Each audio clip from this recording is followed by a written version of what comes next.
Se você está procurando uma GPU nova na faixa de até R$ 1.500, o mercado atual não tem muitas opções. Você vai ter ali uma RTX 3050, uma 1660 Super, ou então placas bem mais antigas que nem vale a pena mencionar. A real é que já tem um tempo que está tendo uma seca de placas de entrada realmente baratas. Os fabricantes AMD, a Nvidia estão cagando hoje em dia para as placas de entrada.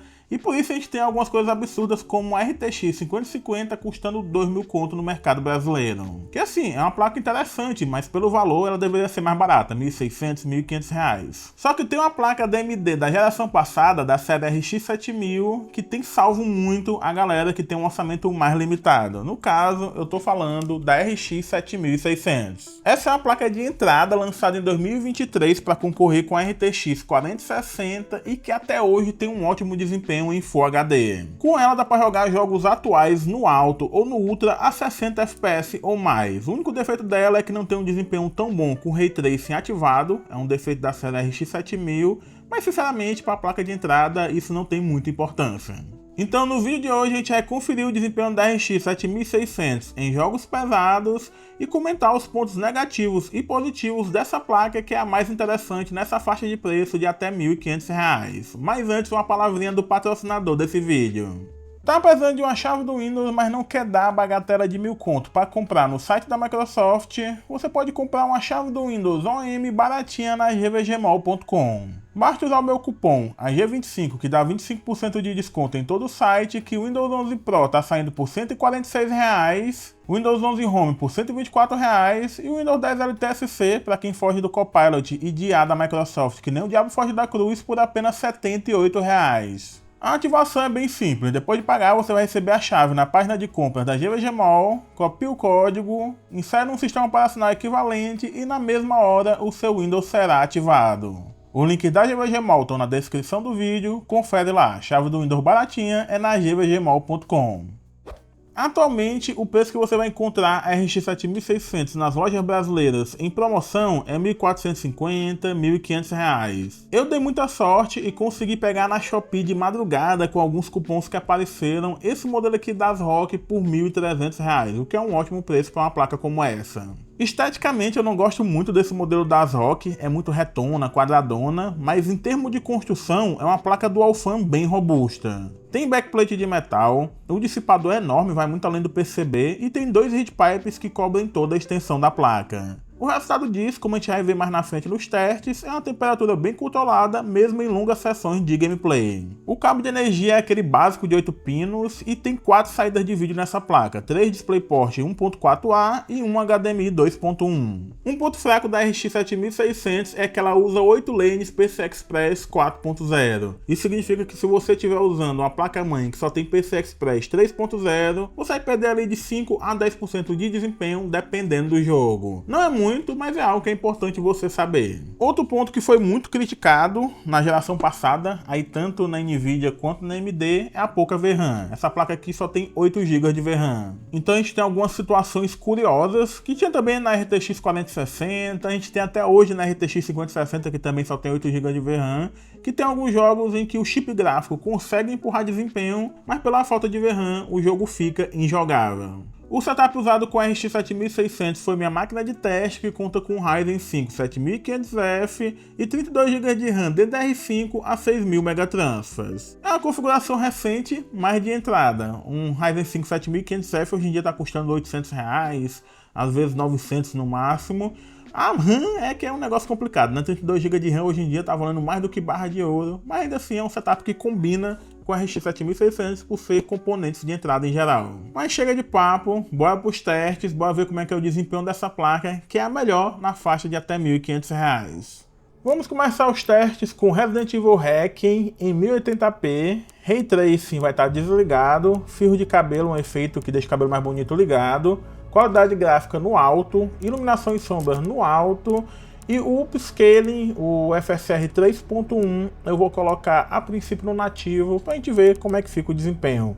Se você olhar para o lado direito, o uso de VRAM está estourado, então a única coisa que eu vou mudar no preset é a qualidade das texturas, que eu vou tirar do alto para colocar no normal, que aí o uso de VRAM fica mais tranquilo. A gente está aqui jogando em nativo, viu? FSR nativo, e olha a quantidade de FPS. 80 FPS, 90 FPS na média. E vocês podem ver que a RX 7600 está rodando tranquilamente. Tudo bem que Resident Evil Requiem é um jogo que se passa muito em ambientes fechados e acaba tendo um FPS alto mesmo sendo um jogo muito bonito. Mas ainda assim, a RX 7600 está conseguindo rodar o jogo muito tranquilamente. Se vocês olharem para a temperatura da placa, tá ali 68 graus, 69. Ela no máximo vai atingir 70, 71 se você tiver em longas jogatinas, pelo menos no ambiente que você tiver a 25 graus, como eu tô aqui, que o ar-condicionado tá a 25 graus. E o uso de VRAM, vocês podem ver que tá meio que quase no limite ali, tá 7.850, 7.800 megabytes em geral do uso de VRAM.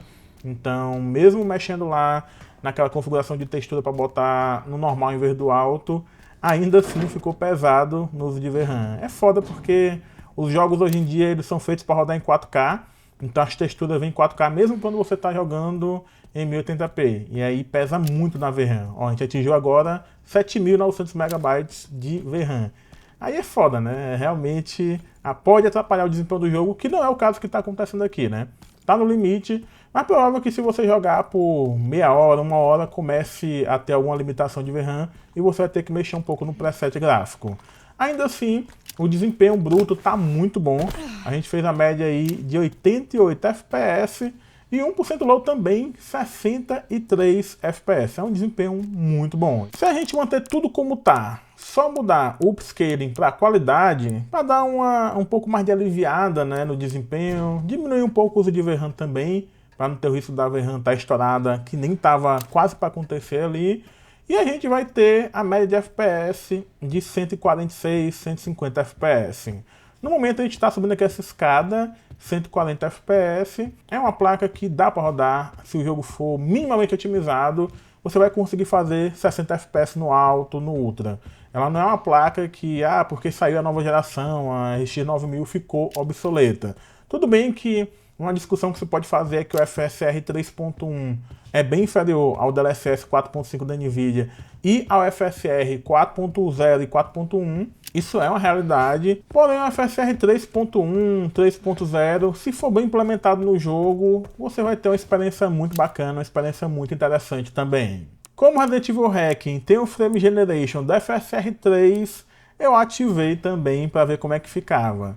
Tudo bem que a gente está partindo aqui já de uma quantidade de FPS muito alta, a gente estava em 120, 130 FPS, mas sendo bem sincero, essa é a melhor condição para você usar a Frame Generation, viu? Tanto na NVIDIA quanto na AMD. Quanto mais FPS base você tiver, menos você vai sentir artefatos, vai sentir problemas de latência, porque você já está partindo de uma base de FPS muito boa. E eu achei a experiência bem interessante, bem de boa. Eu só não acho que faz sentido para o usuário da RX 7600 ter que fazer, sei lá, 240 FPS de média, 260 FPS, porque é uma placa custo-benefício, né? Mas se você quiser, você tem essa possibilidade em jogos que tiverem suporte, como aqui no Resident Evil Requiem, e funciona surpreendentemente muito bem, pelo menos se você parte já de uma base de FPS alta. Por mais contraditório que seja, essa é a realidade. Frame Generation, tanto na NVIDIA quanto na AMD, funciona melhor quando você já parte de uma base de FPS alta.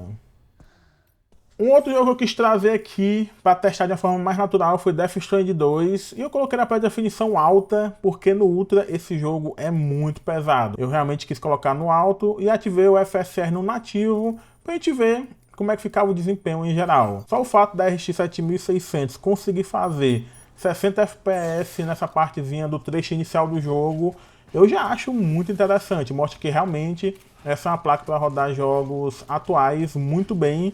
Isso se o jogo tiver o mínimo de otimização. A média aqui desse comecinho, 60 FPS, vai ficar aí entre 50 e 60, né? Dependendo do local que você tá. E é um jogo de mundo aberto, é um jogo com muita, vamos dizer assim, repetindo aqui o BRQSedor, olha essa geometria com muitos detalhes, muita informação. E isso mostra que realmente, novamente, a RX 7600 é uma placa muito capaz. E eu não tô aqui com curva de ventoinha modificada, não fiz underclock, não. Mas do jeito que a placa veio, eu só coloquei no PC, comecei a testar aqui. E o desempenho foi bem satisfatório. Eu, sinceramente, não mexeria em nada, deixaria assim mesmo. Não faria undervolt nem nada, que tá tudo tranquilo, tá rodando de boa. Porém, a gente tem que testar também aqui, mudando a FSR 3.1 de nativo para qualidade, embora no nativo já estivesse fazendo ali perto dos 60 FPS. Eu recomendo que sempre que possível você ative o FSR em qualidade, porque aí você alivia um pouco a carga para o desempenho da GPU, já que o jogo vai estar sendo renderizado numa resolução menor e reconstruído numa resolução maior. E com isso, em cenas mais pesadas, onde no nativo você teria dificuldade de manter 60 FPS, ficaria em 55, 50, você vai conseguir manter a fluidez da imagem num desempenho bacana. Aqui nessa parte do deserto, por exemplo, a gente está fazendo 68, 69 FPS, embora a média esteja em 81. Aqui, se você tivesse no nativo, estaria na casa dos 50. Então, eu acho que em geral, para jogos mais recentes, recomendo que você ative o FSR em qualidade. E dá-lhe porrada nesse maluco aqui. Nesse momento de ação aqui tá 80 e pouco FPS. A tempestade de areia ali chegando. E é isso. O desempenho de Death Stranding 2, na verdade, tá surpreendentemente muito bom. Vai ter cena que, mesmo com o FSR em qualidade, vai penar para fazer 60 FPS. Mas, em geral, o desempenho tá muito bacana, tá muito interessante. Testei também alguns jogos que eu costumo trazer benchmark aqui no canal. Em Alan Wake 2 no alto e FSR nativo, a RX 7600 entregou 52 FPS de média e 32 no 1% low. Por ser um jogo pesado, eu achei o desempenho interessante, mas ativando o FSR em qualidade, essa média vai para 75 FPS e 1% low 50.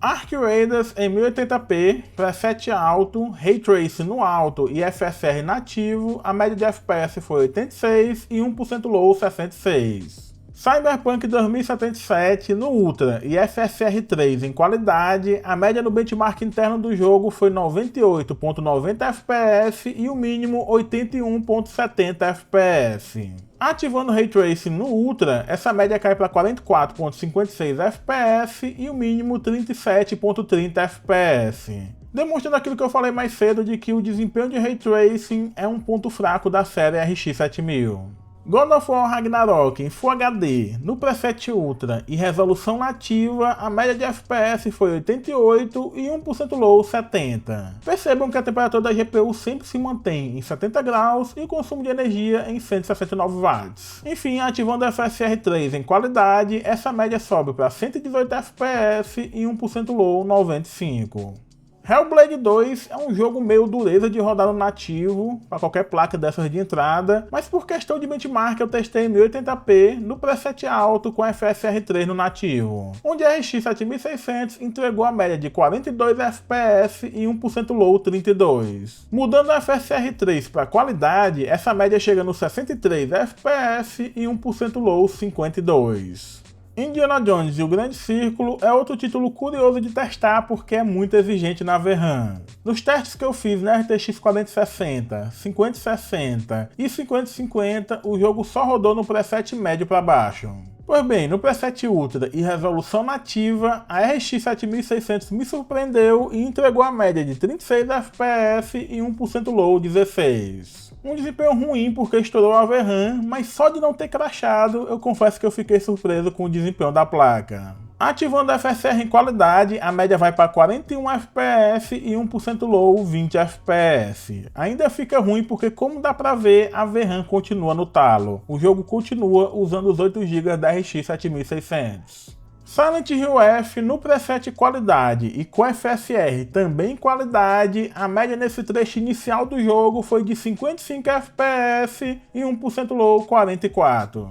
Para finalizar, em The Last of Us Parte 1 em 1080p, no preset Ultra e resolução nativa, a nossa RX 7600 guerreirinha entrega a média de 52 FPS e 1% low 36 FPS. Apesar da VRAM não aparecer estourada no gráfico no canto esquerdo da tela, me parece que o jogo está tendo dificuldade de administrar os recursos da GPU e por isso o desempenho fica prejudicado. Ao ativar o FSR 3 em qualidade, essa média vai para 68 FPS e 1% low 38. Novamente, esse 1% low baixo indica que o jogo está sofrendo para rodar por algum motivo e eu acho que é falta de VRAM. Parece que o jogo fica limpando espaço para colocar mais texturas enquanto você vai jogando e esse processo faz o desempenho cair. Os testes deixam claro que a RX 7600 é uma ótima placa para Full HD 60 FPS. Vão ter alguns jogos que vão sair pesadíssimos, mal otimizados e não vão rodar bem no Alto e no Ultra? Vai ter, só que aí qualquer placa vai ter dificuldade de rodar. Quando saiu, essa placa aqui concorria com a 4060 da Nvidia, e hoje em dia concorre com a 5050, que tem um desempenho bem parecido tanto com ela como com a 4060. Só que a 5050 está custando aí de 400 a 500 reais mais caro, vai depender do valor que você encontrar no mercado, já que flutua bastante esses valores. A grande desvantagem da RX 7600 não é nem a questão do Ray Tracing, que eu já mencionei, porque isso aí para a placa de entrada não importa tanto, são as tecnologias que a Nvidia tem que são superiores em relação à AMD. No upscaling, por exemplo, as RTX têm vantagem em relação às RX da AMD porque o DLSS 4.5 é muito superior ao FSR 3.1. E a AMD cometeu o crime de não dar suporte para o FSR 4.0 na RX 7000. Foi vazado um DLL que permite você rodar uma versão da FSR 4. Tudo bem, não é igual como roda na série RX 9000, mas tem uma versão que daria para rodar e a AMD não dá suporte. Para conseguir rodar, você tem que ou estar usando Linux ou então usar o OptiScaler. Eu fiz isso, testei, funciona muito bem, a qualidade de imagem é muito superior ao FSR 3 e 3.1, só que não tem suporte oficial, então muita gente nem vai saber que isso existe. O FSR 4, e agora tem até a versão 4.1, não é tão distante assim do upscaling do DLSS 4.5. Eu acho bem parecido, na verdade, embora ainda tenha vantagem do lado da Nvidia. Mas o 3.1, se for mal implementado principalmente, é muito ruim. Se essa placa tivesse o FSR 4, eu acho que ela seria muito mais interessante, embora nessa faixa de preço de até R$ 1.500 ela continua reinando. Se você tem essa placa, eu recomendo que dê uma olhada no DLL vazado do FSR 4. Eu acho que, embora você vai perder um pouco de FPS em relação ao FSR 3, eu acho que vale a pena porque a imagem fica muito melhor, muito mais nítida, com muito menos artefatos. É isso, uma ótima placa da Full HD. Você não vai se arrepender se já tem ela ou se comprar. E é o que está tendo nessa faixa de preço, então no final das contas nem tem muita opção mesmo.